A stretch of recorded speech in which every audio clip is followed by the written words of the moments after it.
Situational awareness. The perception of environmental elements and events with respect to time and space is paramount in the maritime industry.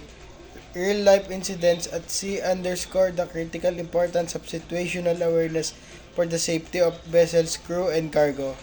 Collisions avoidance. One of the most significant aspects of maritime safety is collision avoidance.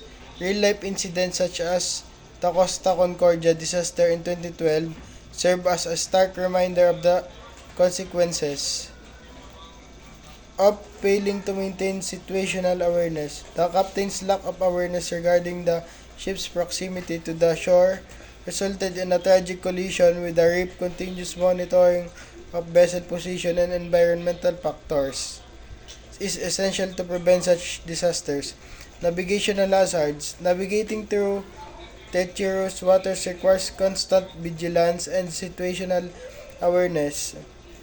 The grounding of the MV Rena on New Zealand's Australable Reef in 2011 demonstrated the catastrophic consequence of neglecting to recognize navigational hazards. Poor situational awareness during navigation contribute to the vessel's collision with the reef, leading to one of the country's worst environmental disasters. Piracy and security. In regions plagued by privacy, situational awareness is crucial for detecting and responding threats. The hijacking of the Maersk, Alabama by Somali pirates in 2009 highlighted the importance of crew vigilance and situational awareness in high-risk areas. Crew members who were alert and aware of their surroundings were better equipped to respond effectively to the threat, ultimately ensuring the safety of the vessel and its crew. Weather events.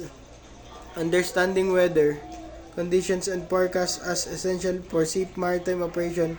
The sinking of the El Faro cargo ship in 2015 during Hurricane Joaquin emphasized the need for mariners to maintain situational awareness of changing weather patterns. Despite the vessel's experienced crew, their failure to adequately assess the severity of weather conditions led to tragic consequences.